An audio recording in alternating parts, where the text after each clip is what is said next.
Assalamualaikum warahmatullahi wabarakatuh. Kami kelompok 3 yang beranggotakan 3 orang.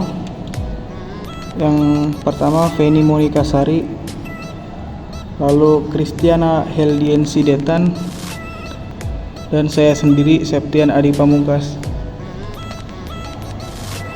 Kami ingin mempresentasikan materi biologi umum yang bertema keanekaragaman makhluk hidup dan sejarah perkembangan klasifikasi. Keanekaragaman makhluk hidup adalah keseluruhan variasi berupa bentuk, penampilan, jumlah, dan sifat yang dapat ditemukan pada makhluk hidup. Kegiatan-kegiatan yang dilakukan oleh makhluk hidup antara lain bergerak, memerlukan nutrisi, tumbuh dan berkembang, reproduksi, respirasi, adaptasi, iritabilitas, dan ekspresi. Di sebelah kanan ini kita ada contoh makhluk hidup ya. Ciri-ciri lainnya udah dijelaskan tadi. Di sini ada tambahan juga, yaitu bernafas, memerlukan makanan dan minuman, bergerak, tumbuh dan berkembang biak, peka terhadap rangsang, dan menyesuaikan diri terhadap lingkungan. Keanekaragaman satwa dari ukuran satwa yang terkecil sampai ukuran satwa yang terbesar, atau dari jenis satwa yang sangat primitif sampai jenis satwa yang paling modern. Makin banyak kita melihatnya, makin terbuka mata kita akan keanekaragaman tersebut. Terdapat berbagai macam keanekaragaman bentuk, penampilan, jumlah, dan sifat yang terlihat pada berbagai tingkatan makhluk, yaitu tingkatan ekosistem, tingkatan jenis, dan tingkatan genetik.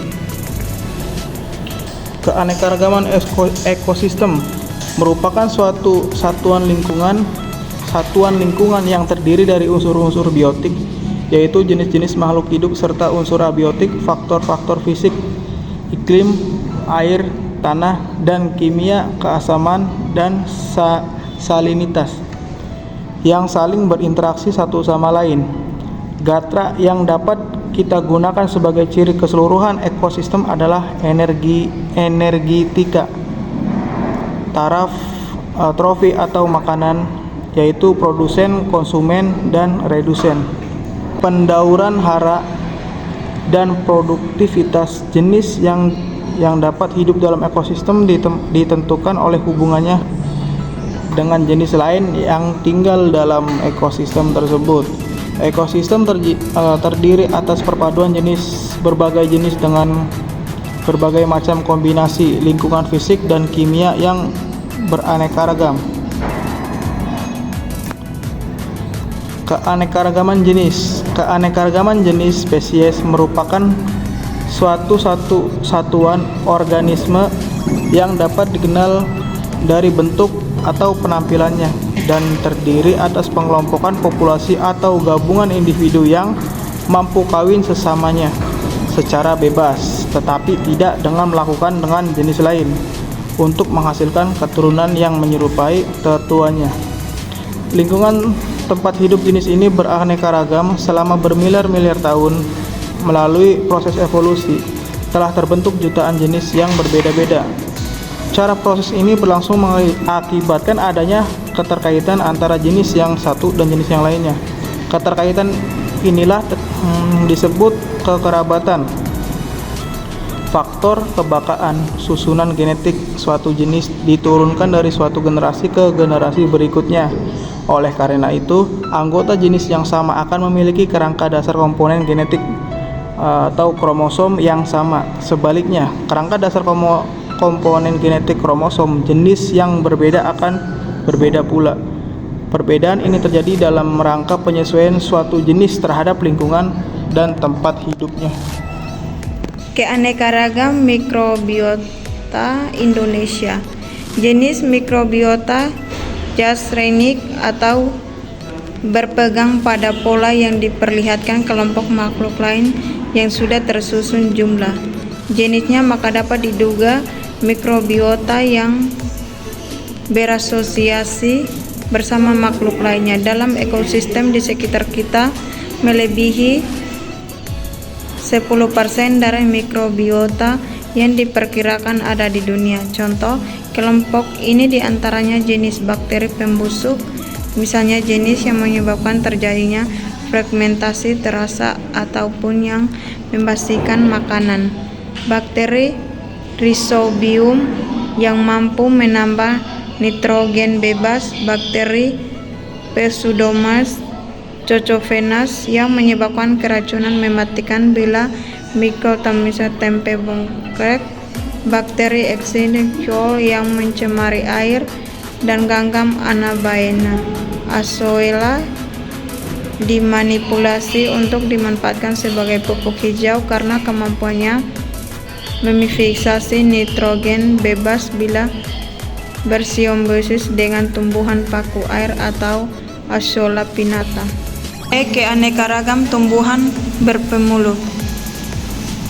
Indonesia, negara kita, sangat kaya, diperkirakan 1,25 jenis paku-pakuan dan 25.000 tumbuhan berbunga hidup di tanah persada ini. Suku terbesar adalah anggrek-angrekan yang diperkirakan mempunyai 5.000 jenis. Kekayaan flora kita yang besar di antara lain merupakan akibat dari struktur vegetasi yang kompleks. Keanekaragam hewan Indonesia. Kekayaan fauna negara kita tercermin dari berbagai segi. Dari jumlahnya saja diperkirakan 3.000 lebih jenis atau sekitar 15% fauna dunia terdapat di negara kita yang hanya memiliki kawasan 2% saja dari luas dunia. Keanekaragam genetik. Ayam merupakan contoh dari satu jenis hewan, yaitu jenis ayam. Ternyata dalam jenis yang sama ini masih kita temukan banyak keanekaragaman, baik dalam bentuk penampilan maupun sifat-sifatnya. Anda mengenal dan dinamakan ayam Bangkok, ayam pelung, ayam buras, ayam hutan, ayam bekisar, ayam kinatan, ayam katai, ayam Lampung, ayam cemara, ayam broiler, ayam cemani, ayam nunukan, dan ayam-ayam lainnya. Ini merupakan bukti masih terdapat keanekaragam dalam lingkup jenis keanekaragam dinamakan keanekaragam genetik atau keanekaragam plasma nutfah. Sejarah perkembangan klasifikasi. Perkembangan teknologi dan sains dari waktu ke waktu memiliki manfaat yang sangat luas bagi kehidupan manusia di masa kini dan masa depan.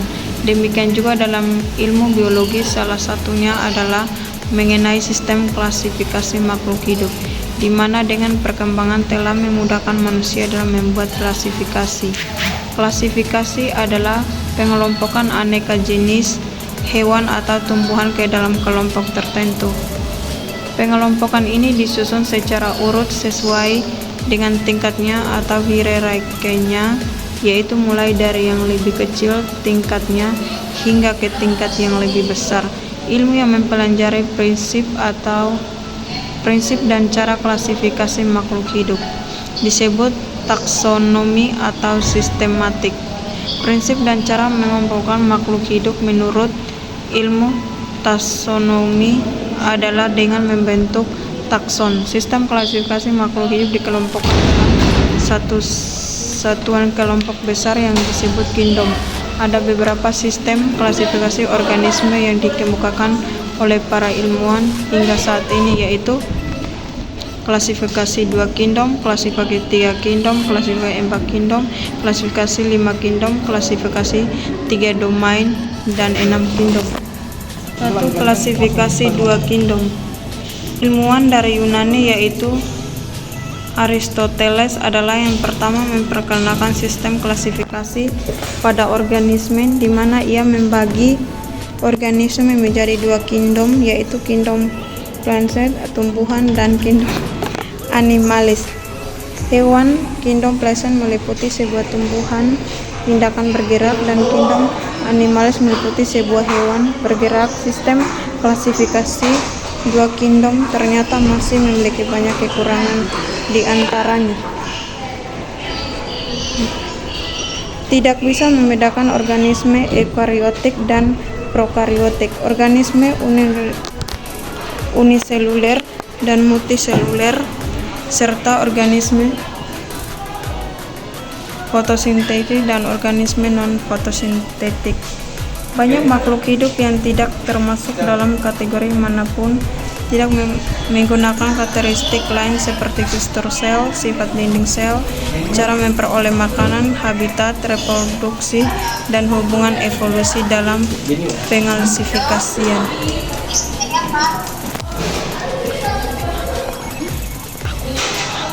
Klasifikasi tiga kingdom. Sistem klasifikasi tiga kingdom ditandai dengan adanya kelompok organisme yang tidak termasuk ke dalam kingdom tumbuhan maupun hewan seperti Euglena dan jamur lendir. Oleh karena itu, organisme tersebut dikelompokkan ke dalam kingdom baru, yaitu kingdom Protista. Klasifikasi tiga kingdom diperkenalkan oleh Rashard, seorang ahli biologi kebangsaan Jerman, di mana ada tiga klasifikasi organisme, yaitu lantai atau tumbuhan, animalia, hewan, dan protista. Tiga klasifikasi empat kingdom. Klasifikasi empat kingdom muncul setelah ditemukannya mikroskop elektron. Hasil penelitian menunjukkan bahwa ada organisme yang tidak memiliki membran inti atau prokariot dan ada yang memiliki membran inti atau ekariot. Maka organisme prokariot seperti bakteri dimasukkan ke dalam kelompok yang baru, yaitu kingdom Monera. 4. Klasifikasi 5 kingdom. Klasifikasi 5 kingdom dikemukakan oleh Robert H. Whittaker pada tahun 1969, di mana ia mengusulkan bahwa fungi harus dikelompokkan ke dalam kingdom tersendiri karena fungi tidak dapat berfotosintesis melainkan menyerap nutrisi dari organisme lain. Selain itu, fungi juga berbeda dengan tumbuhan dalam beberapa hal seperti komponen dinding sel dan cara reproduksi. Maka dalam klasifikasi 5 kingdom ini meliputi Plantae, yaitu tumbuhan, animalia, hewan, protista, monera, dan fungi jamur. 5. Klasifikasi 3 domain dan 6 kingdom. Pada tahun 1977, seorang ilmuwan Carl Weiss membagi lagi kingdom monera berdasarkan perbedaan komponen dinding sel dan RNA ribosomnya menjadi Archaebacteria dan Eubacteria, sehingga didapatkan 6 kingdom, yaitu Archaebacteria, Eubacteria, protista, fungi, plantae, dan animalia. Carl Weiss juga mengelompokkan organisme ke dalam 3 domain, yaitu domain Archaea, domain bakteria, dan domain eukarya. Domain merupakan takson yang berada di atas kingdom.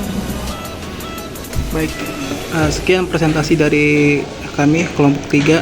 Kurang lebihnya saya mohon maaf, dan khusus untuk Ibu dosen Riajeng agar cepat diberikan kesehatan dan bisa mengajar seperti biasanya. Kami bertiga akhiri. Assalamualaikum warahmatullahi wabarakatuh.